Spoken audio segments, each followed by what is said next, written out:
감사의 힘이라는 내용으로 우리 성도님들과 함께 하나님의 말씀을 같이 나누도록 하겠습니다. 예전도 그럴 수 있지만 요즘 들어서 특히 많이 들려지는 말이 있습니다.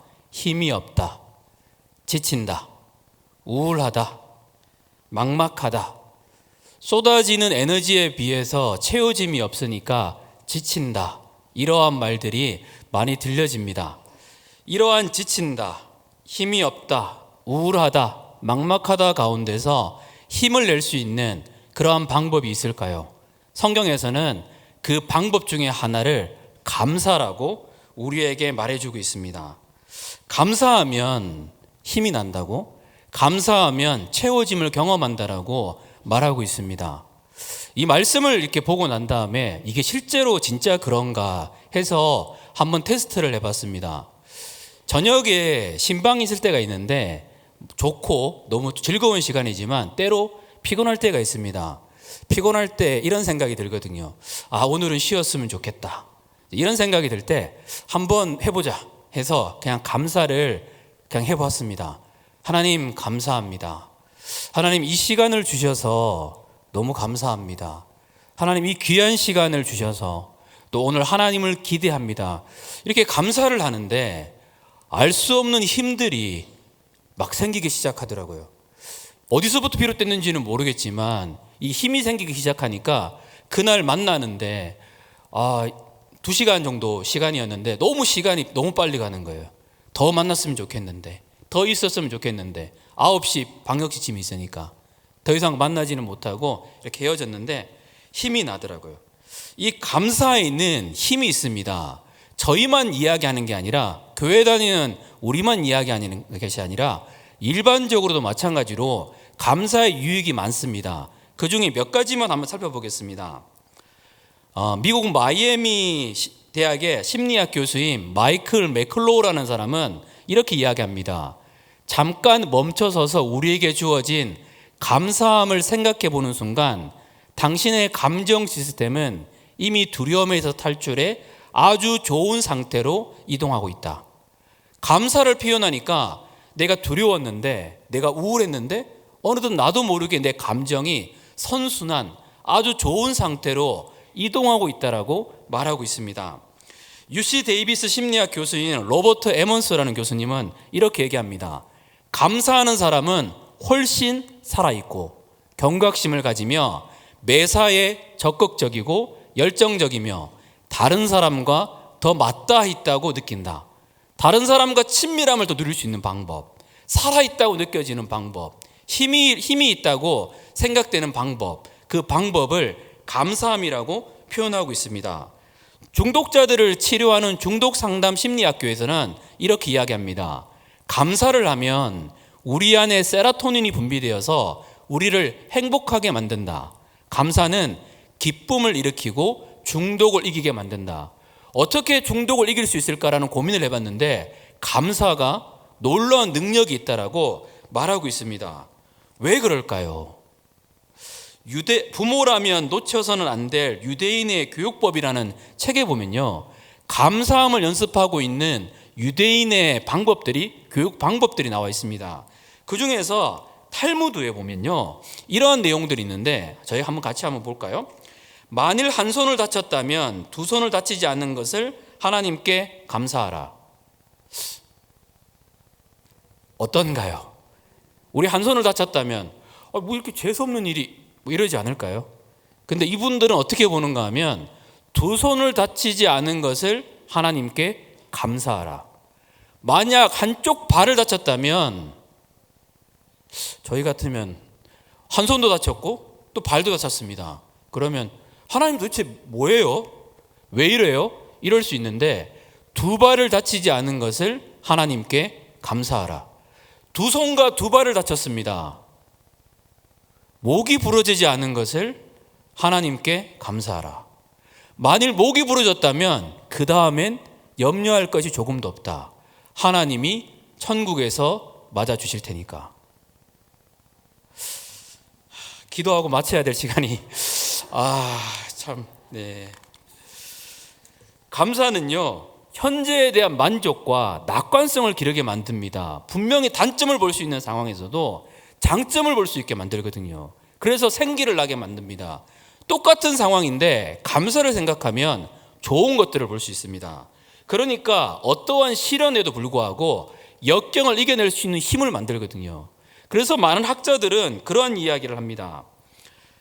유대인들이 홀로코스트라는 그런 아픔 속에서도 아우슈비츠 이런 데 가서 많은 사람들이 죽었습니다. 하지만 그곳에서도 감사를 표현하는 내용들이 있습니다. 그것이 지금까지 유대인들을 만들었던, 유대인들을 성장시켰던 비밀이다 라고 말해주고 있다는 겁니다. 이 감사는 뻔한 감사가 아니었어요. 그냥 감사합니다 이것이 아니라 계속 훈련하다 보니까 아침에 일어나가지고 자녀한테 감사부터 시켰거든요.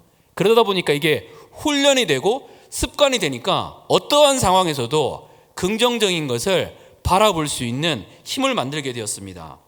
예수 그리스도를 주님으로 믿게 된 우리에게 감사는 이것보다 더 깊습니다. 본문에서는 그 감사에 대해서 이야기해 주고 있는데요. 그 감사에 대해서 같이 한번 살펴보도록 하겠습니다. 첫째는 우리 같이 한번 읽어볼까요? 자, 시작. 감사는 환경에 있지 않습니다. 시편 50편 23절은 이렇게 말합니다. 감사로 제사를 드리는 자가 나를 영화롭게 하나니 그의 행위를 옳게 하는 자에게 내가 하나님의 구원을 보이리라. 감사로 제사를 드린다. 감사로 예배를 드린다. 예배를 드릴 때에 그 전에 내 상황이 힘들 수도 있고요. 좋을 수도 있고 아플 수도 있습니다.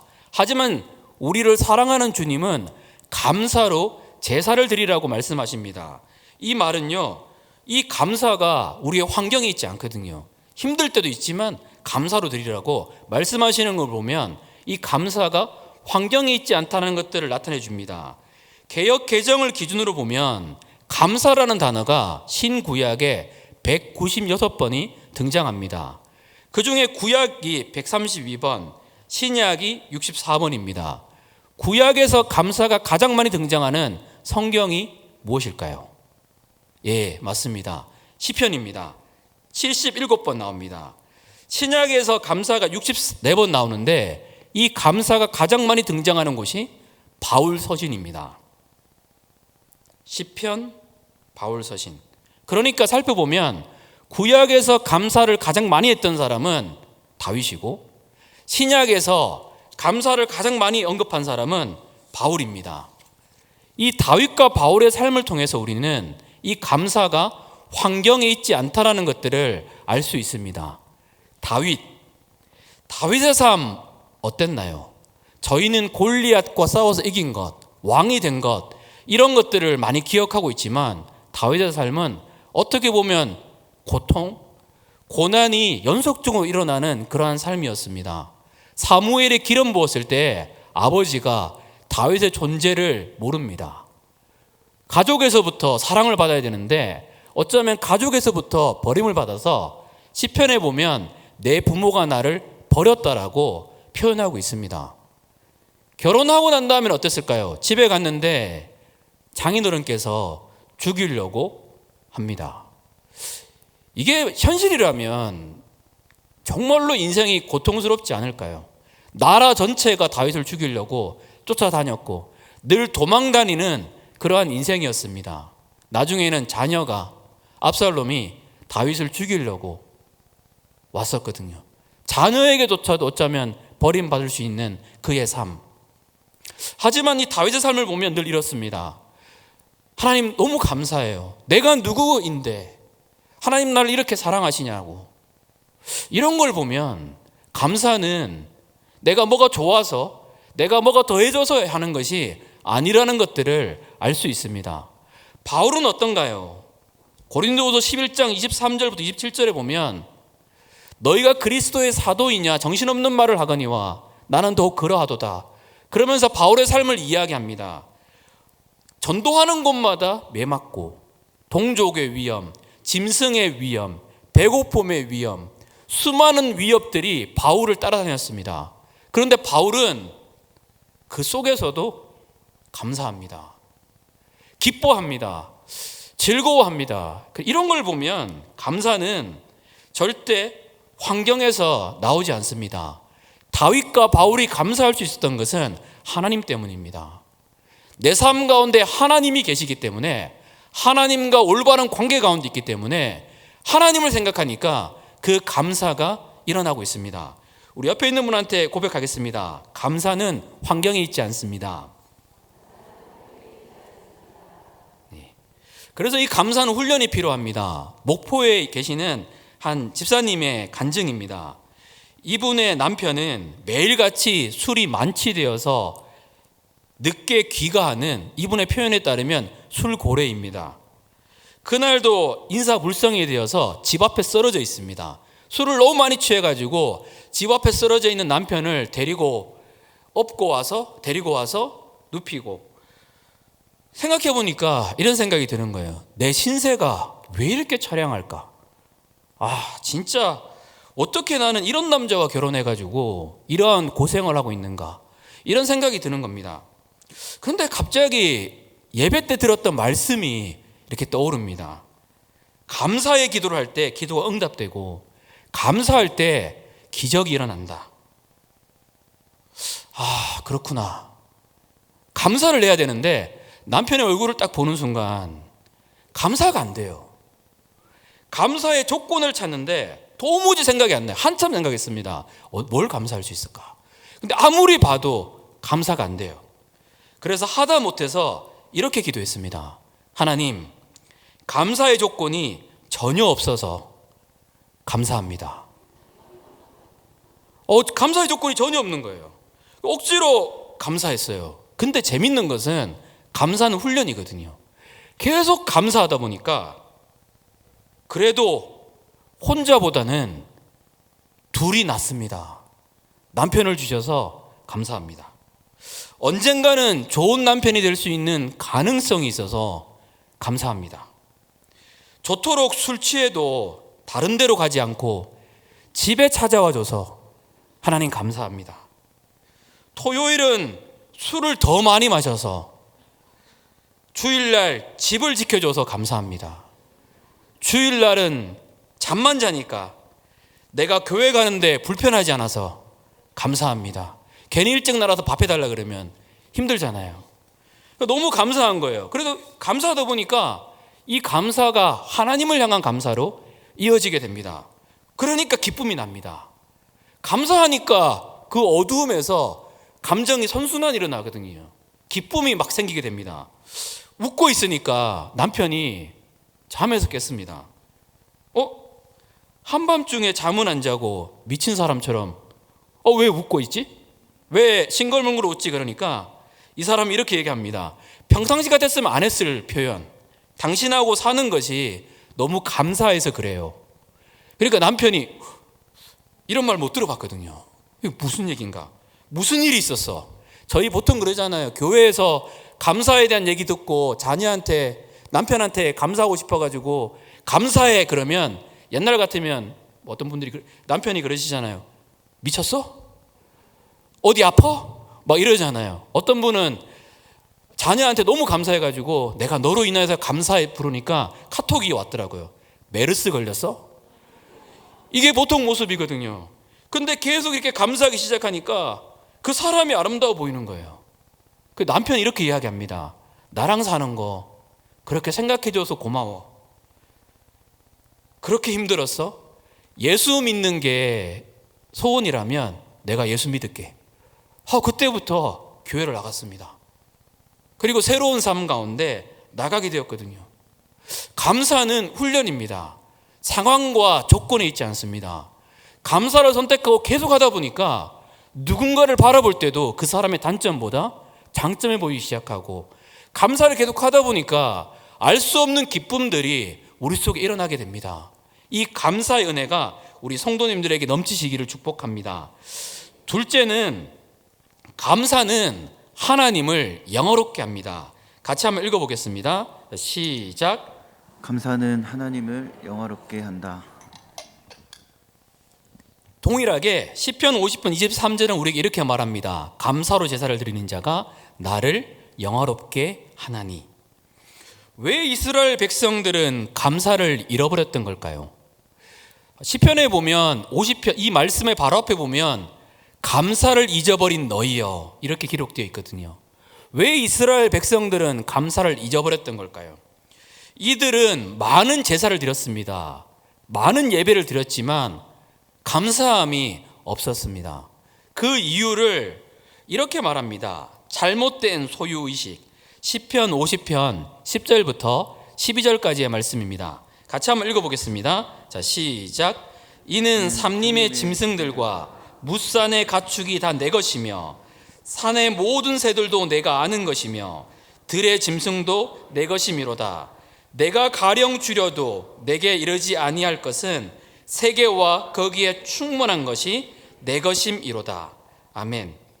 분명하게 이렇게 이야기합니다. 모든 것은 다 하나님의 것이다. 왜 이스라엘 백성들이 감사를 잃어버렸던 걸까요? 내 것이라고 생각했습니다. 내 것이라고 생각하니까 누군가에게 무엇을 주는 것이, 감사를 표현하는 것이 너무나 많이 힘들었습니다. 주님은 이것을 알려주십니다. 내가 너희에게 준 것이고 내가 세상을 만든 하나님이라는 것들을 이스라엘 백성들에게 알려주십니다. 이스라엘 백성들의 삶을 보면 감사를 잊어버리기가 쉽지 않습니다. 저희가 알다시피 이스라엘 백성들은 400년이 넘는 시간 동안 노예로 살았습니다. 내가 노예다. 그러면 내 자녀들은 아무리 능력이 있어도, 아무리 잘생겨도, 무엇이 있어도 노예의 삶을 살아갈 수밖에 없습니다. 노예는 아무 꿈이 없습니다. 아무 소망이 없었거든요. 그런데 하나님이 놀라운 은혜로 이스라엘 백성들을 구원하여 주십니다. 10가지의 기적이 일어나거든요. 저희가 성경에도 봐서 그렇지만 여기는 어두워지고 저기는 밝아지고, 말도 안 되는 기적을 통해서 홍해가 또 갈라지고, 이런 기적을 통해서 이스라엘 백성들을 구원하여 주십니다. 이 광야의 길, 많은 위험이 있는데도 불구하고 하나님이 이들을 지켜주시거든요. 그리고 세상에서 다시 일어날 수 없는 일들, 만나와 메추라기로 이들을 먹이십니다. 하나님이 이들의 영혼을 구원하여 주셨고 모든 것들을 다 먹이시는 거거든요. 그런데 이게 익숙해지니까 자기도 모르게 감사를 잊어버리게 됩니다. 점점 내 것이라고 생각하는 거거든요. 내가 살아가는 삶, 나에게 주목하기 시작하니까 이 이스라엘 백성들의 삶 속에서는 감사를 잊어버렸습니다.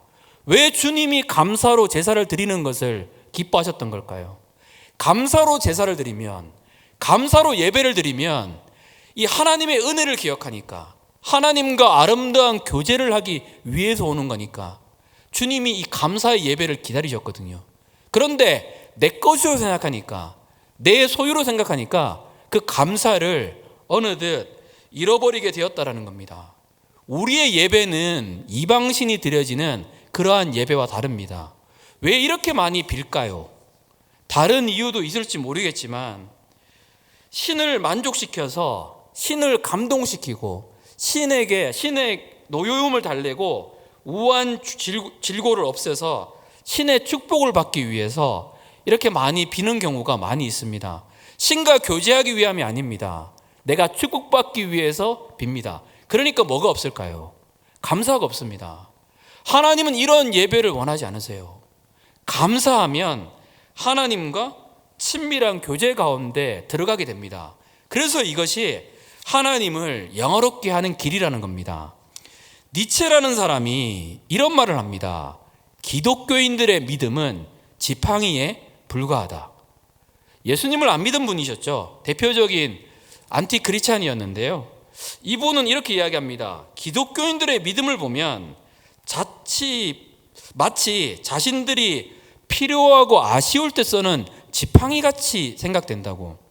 왜냐하면 당장 먹고 살 길이 보이지 않으면 믿음을 임시 방편처럼 생각하기 때문에 지팡이를 잡고 있는 것처럼 계속 의지하다가 그것이 해결되면 지팡이가 이제 필요 없잖아요. 버리는 것처럼 하나님도 버린다고.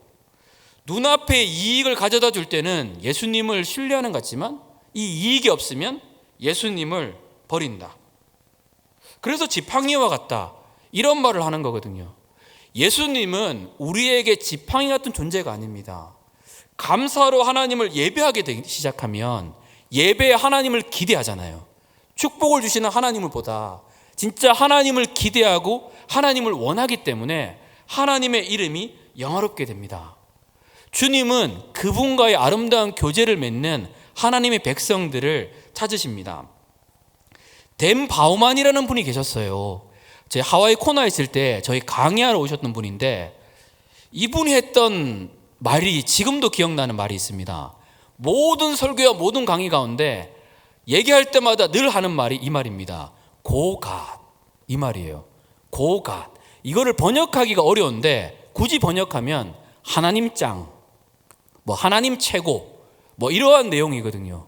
이분의 삶은 늘 그랬었어요. 설교하다가 계속 고갓 이런 말들을 많이 하시는 거예요. 왜 이런 말들을 많이 하실까 보니까 하나님을 알고 감사하게 되니까 하나님과 친하고 싶은 거예요. 그래서 이렇게 연못에서 돌을 던지고 있었습니다. 하나님, 나 하나님과 어떻게 친할 수 있을까요? 그러니까 이렇게 성령님이 주시는 감동이 들려왔습니다. 나랑 같이 놀자. 그리고 주님이 마치 내가 돌 던지는 것 가운데 있잖아. 이렇게 돌 던지면 물이 이렇게 몇 번 튀는 것처럼 하나님이 마치 나와 함께 돌 던진다는 생각이 드는 거예요. 그리고 그 속에 친밀함을 느끼기 시작했어요. 모든 순간 가운데 하나님을 초청해요. 하나님 감사합니다. 그러다 보니까 하나님과의 친밀함이 그 속에 부어지게 됩니다.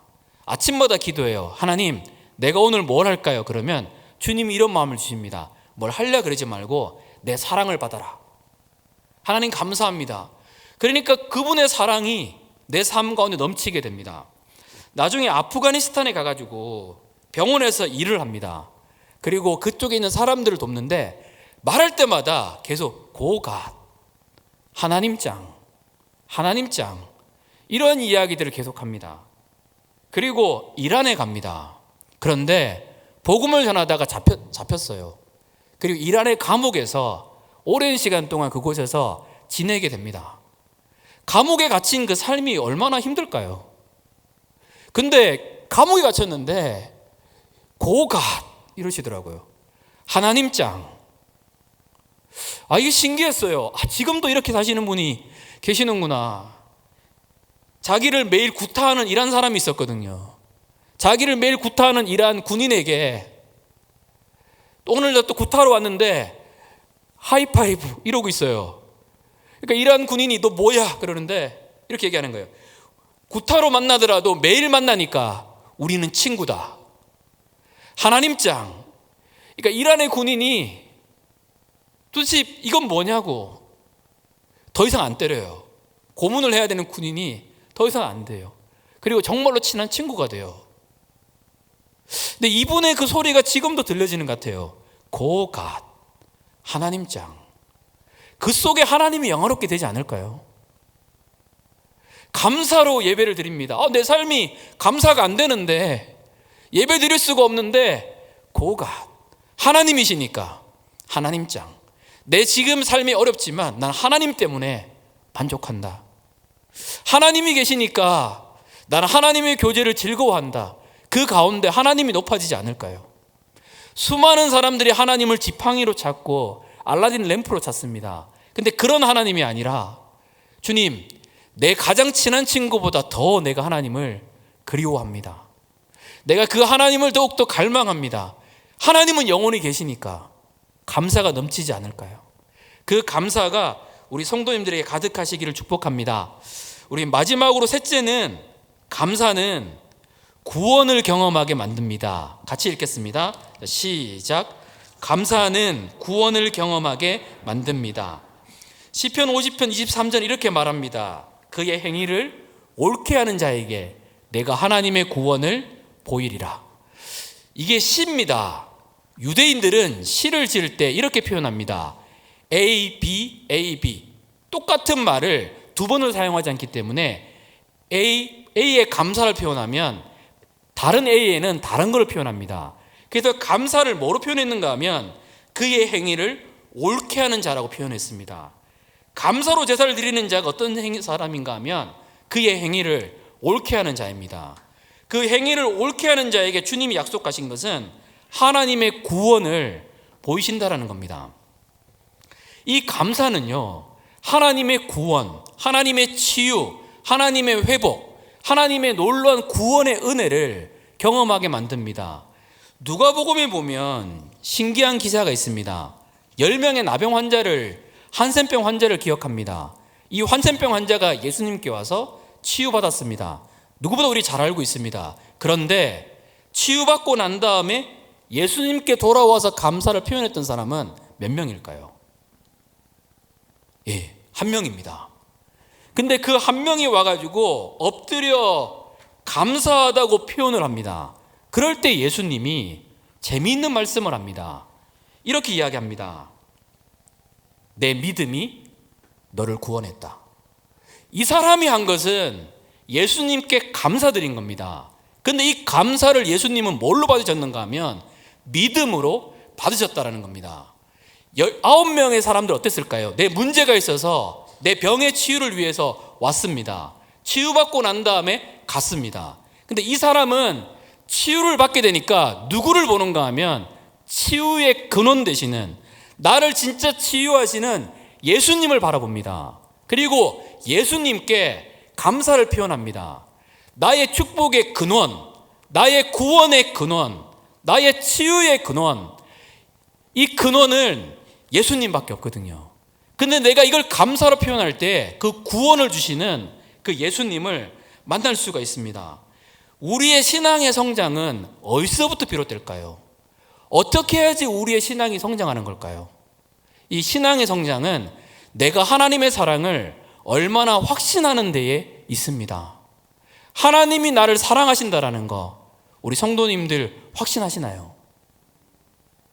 청년들하고 신방하다 보면 저희가 이것을 알고 있습니다. 또 믿고 있습니다. 하지만 내가 늘 무너질 때에, 내가 늘 힘들 때에 하나님, 이런 나도 하나님이 사랑하실까? 이런 나도 하나님이 용서하실까라고 말하는 사람들이 의외로 많이 있습니다. 하나님이 나를 사랑하신다. 이거 어떻게 확신할 수 있는 걸까요? 우리는 교회에서 너무 많이 듣거든요. 이 나병 환자가 경험했었던 감사와 마찬가지로 여기에 답이 있습니다. 우리를 사랑하는 그 근거가 우리는 어디에 있는 걸까요? 사람들이 이렇게 생각합니다. 내가 부족하니까, 내가 지금 죄를 지으니까, 내가 연약하니까 이런 나도 하나님이 사랑하실까? 이 근거와 출발점이 어딘가 하면 나입니다.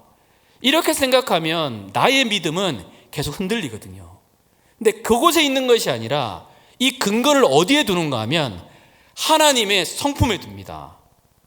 나를 아직 죄인 되었을 때 사랑하시는 그 하나님, 하나님의 그 성품이 있잖아요. 나를 끝까지 사랑하시는 하나님의 성품에 내 마음을 두기 시작하니까 이게 믿어지는 거예요. 나한테 있지 않거든요. 나의 부족함에 주목하면 그분의 사랑을 누릴 수가 없어요. 그런데 하나님의 그 성품, 끝까지 나를 사랑하시는 그 하나님께 근원을 두면 내 믿음이 흔들리지 않는다라는 겁니다. 내 사랑도 흔들리지 않거든요. 그래서 감사가 중요합니다. 하나님이 나를 사랑하시나요? 이게 아니라 하나님께 모든 사랑의 근거가 있으니까 하나님이 나를 사랑하심을 내가 감사합니다. 내가 믿습니다. 이 가운데에 그분의 사랑이 우리의 삶 가운데 흐를 수가 있습니다. 철로 역정에 보면 크리스찬이라는 사람이 맨 마지막에 강을 건넙니다. 근데 천사가 이렇게 이야기합니다. 당신의 믿음이 충분한다면 당신에게 이 강은 냇물처럼 이렇게 얕을 것이고, 당신에게 믿음이 없다면 당신에게는 이 강이 깊게 빠지는 바다와 같을 거라고 이야기를 합니다.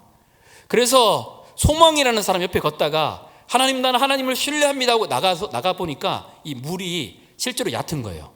그래서 이렇게 걸었습니다. 크리스찬이 갑자기 무서운 거예요. 진짜 내 믿음이 견고한 걸까? 진짜 내 믿음이 괜찮은 걸까? 하고 딱 걷는 순간 갑자기 확 빠지는 거예요. 바다처럼 빠져가지고 안 보이는 거예요. 소망이 안타까워가지고 하나님을 신뢰하십시오, 하나님을 믿으십시오. 그래도 이 크리스찬이 그러는 거예요. 나는 지은 죄가 너무 많다고, 내 삶은 약했다고, 가만히 생각해 보니까 이건 우연이었던 것 같다고, 이런 이야기들을 합니다. 그러니까 소망이 아니라고 그러면서 계속 얘기를 해도 크리스찬이 안 들려요. 그러다가 이 말씀이 하나 들립니다. 이 말씀이 이겁니다. 나의 믿음이 아니라 예수님이 당신의 믿음을 온전케 하여 주십니다.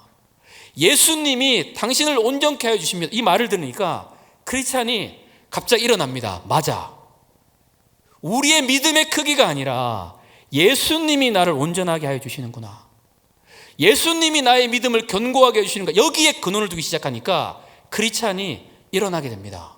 그리고 이제 선성을 향하여 달려가거든요. 여기 마찬가지입니다. 우리의 구원의 근거가 어디에 있을까요? 우리는 어떻게 구원받을까요? 우리의 믿음의 크기가 얼마나 될까요? 별로 안 되잖아요. 그런데 어떻게 구원받는 걸까요? 예수님이 우리의 믿음을 붙잡기 때문에, 예수님이 우리의 구원을 이루시기 때문에 우리는 구원을 받을 수 있습니다. 우리는 어떻게 거룩하게 될까요? 성화는 우리가 하는 걸까요? 아니요. 예수님이 우리를 거룩하게 하시기 때문에 우리는 거룩하게 됩니다. 여기에 소망이 있다는 겁니다. 자, 이 말씀이 왜 구원을 이끌까요? 감사가요. 하나님께 감사를 표현했습니다. 그러니까 내 구원의 근원 되시는, 내 믿음의 근원 되시는 하나님을 볼 수 있는 거거든요. 그러니까 이 감사를 통해 가지고 점점 예수님과 가까워지게 됩니다. 예수님, 나 사랑하세요, 이게 아니라 예수님, 나를 사랑하심을 믿고 감사합니다. 그러는 순간 예수님과 깊은 친밀함 가운데 들어갈 수 있습니다. 그래서 이 감사가 하나님의 구원을 이루시는 길이 됩니다.